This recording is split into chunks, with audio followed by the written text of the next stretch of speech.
Привет, друзья! Сейчас главные новости Европы. Германия впервые начала получать природный газ из Азербайджана. В Берлине это называют шагом к энергетической безопасности, но объемы поставок уже вызывают вопросы у немецкой промышленности и экономистов. Одновременно Германия неожиданно направляет ограниченную миссию в Бундесвера в район Гренландии, и это решение принимается на фоне изменений в отношениях с Соединенными Штатами Америки и растущего интереса к арктическому региону. И это еще не все. Внутри Германии обостряется спор о будущем экономических реформ. Маркус Зётер потребовал жесткого курса по образцу начала 2000-х, но канцлер Фридрих Мерц предупредил о риске социальных потрясений в Германии. И напоследок давление со стороны Еврокомиссии на Германию усиливается. Урсула фон дер Ляйен настаивает на структурных изменениях в стране, но в Берлине все чаще говорят о цене, которую Германии придется за это заплатить. Здравствуйте, обо всех этих последних событиях Европы коротко расскажу буквально за несколько минут.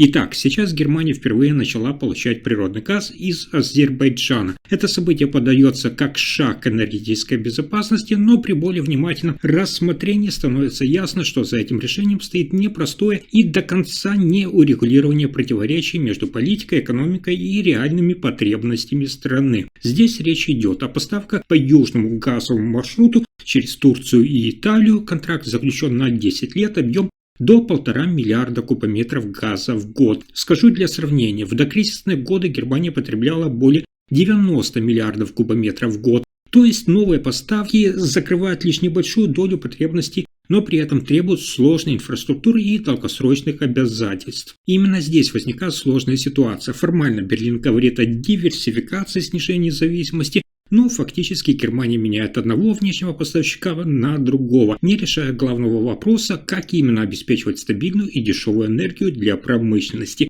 Заводы BASF, Volkswagen, Siemens не могут работать на каких-то там политических лозунгах. Им нужен предсказуемый и доступный газ.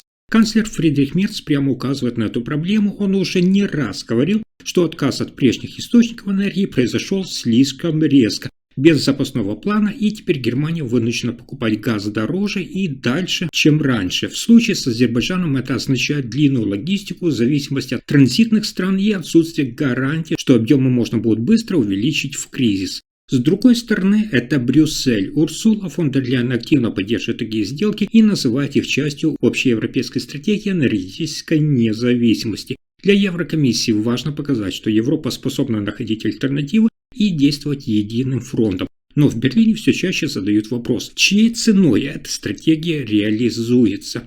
Пример уже есть. Германия параллельно строит терминалы для сжиженного газа, заключает контракты с Норвегией, теперь подключает Азербайджан. И все это ведет к тому, что стоимость энергии остается высокой, а промышленность теряет конкурентоспособность по сравнению с теми же Соединенными Штатами Америки и Азией, где газ, вы знаете, дешевле и доступнее. Сегодня критики прямо говорят, что поставки из Азербайджана – это политически удобный, но экономически слабый ход. В итоге Германия оказывается между двумя различными стратегическими подходами.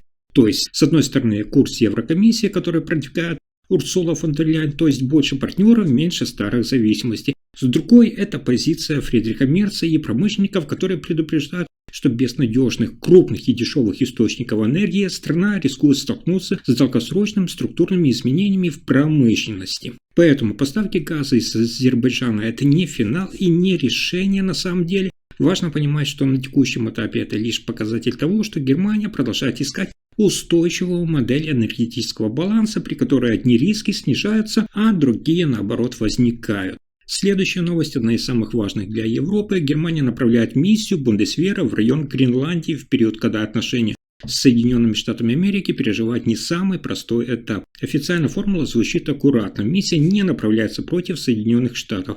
При этом в международной политике подобную формулировку обычно используют в тех ситуациях, которые требуют особой дипломатической осторожности. Гренландия, вы знаете, это не экзотика и не символ, это ключ к Арктике. Через этот регион будут проходить морские маршруты, там сосредоточены редкоземельные ресурсы, а США десятилетиями считали остров своей зоной военного контроля. Есть такая американская база Петуфик. Это один из узлов системы раннего предупреждения. Именно в этот регион Германия направляет своих военных аналитиков и специалистов по оценке безопасности. Вернусь немного назад. Исторически Берлин никогда не действовал в Арктике самостоятельно. Во времена Холодной войны Германия полностью полагалась только на Соединенные Штаты Америки. После 1990-х годов то же самое. Любые военные шаги вблизи американских интересов согласовывались заранее и без лишнего шума. Однако в текущей ситуации подобные действия привлекают повышенное внимание, и оно не случайное. Канцлер Фридрих Мерц оказался в ситуации, когда Соединенные Штаты Америки требуют от Европы больше расхода, больше дисциплины и больше лояльности, но при этом принимают решения в одиночку. В Берлине это воспринимают как сигнал, что если Германия хочет влиять на вопросы безопасности, она должна присутствовать там, где принимаются реальные решения, а не только платить взносы. В Брюсселе эту линию поддерживает и Урсула фон дер Ляйен. Для нее Арктика – это часть более широкой стратегии, то есть ЕС больше не хочет быть статистом между США, Россией и Китаем. Китай уже объявил себя приарктической державой еще в январе 2018 года. Россия расширяет военную инфраструктуру на севере, а Соединенные Штаты тоже усиливают контроль. Если Европа туда не входит, тогда получается, что за нее решат другие. Именно здесь возникает принципиальное расхождение подходов. Германия говорит, мы остаемся союзниками США, а США слышит совершенно другое. Европа учится действовать сама. Поэтому сегодня формально миссия ограничена, то есть разведка, оценка логистики, климатические условия, взаимодействие союзников. Неформально мы с вами понимаем, что это проверка границ дозволенного. Насколько широко Германия может действовать, не создавая дополнительных дипломатических осложнений, и где заканчивается то партнерство и начинается конкуренция за влияние. Следующая новость связана с обсуждением курса канцлера Фридриха Мерца. Глава Христианско-социального союза ХСС Маркус Зёдер потребовал масштабных реформ в Германии, сравнивая их с теми, что проводил канцлер Герхард Шрёдер в начале 2000-х. Напомню, что тогда Шрёдер сократил пособия, ужесточил правила для безработных и реформировал рынок труда. Экономика действительно показала рост, однако значительная часть общества восприняла реформы болезненно, что привело к масштабному общественному недовольству. Сегодня Зёдер предлагает почти то же самое при росте цен на энергию, высокой налоговой нагрузки и стагнации экономики. Он считает, что сегодня без радикальных изменений Германия потеряет конкурентоспособность, а бюджет федерального и земельного уровня не выдержит социальных обязательств. Канцлер Фридрих Мерц осторожнее, он признает необходимость реформ, но предупреждает, что слишком быстрые шаги могут привести к росту общественного недовольства и ослаблению доверия к действующей коалиции. Для Мерца важно сегодня сбалансировать экономические интересы и социальную стабильность, иначе страна рискует повторить сценарий 2003-2005 годов, когда общество массово протестовало против реформ.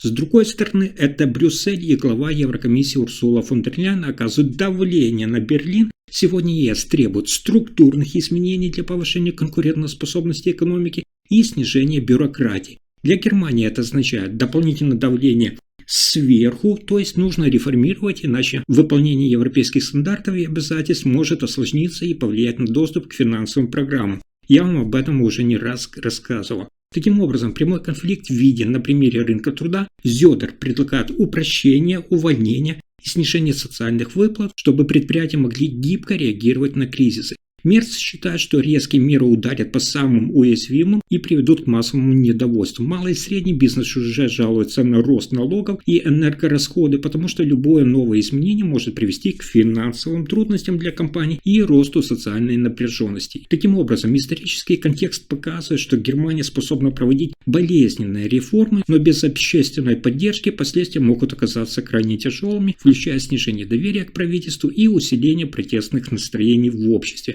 И сегодня ситуация похожая. Зёдер требует смелости, Мерц тянет время, а люди, то есть мы с вами, да и бизнес, ощущают напряжение. Поэтому, если реформы пойдут по линии Зёдера, Германия может получить долгосрочный экономический эффект, но столкнется с краткосрочной социальной, скажем так, бурей. Но если Мерц добьется постепенного подхода, тогда бюджет и общество будут в большей безопасности, но экономическая эффективность окажется под вопросом. На этом пока все. Вы слушали последние новости Германии. Если информация оказалась полезной, ставьте лайк, подписывайтесь на канал и делитесь видео. Спасибо за просмотр.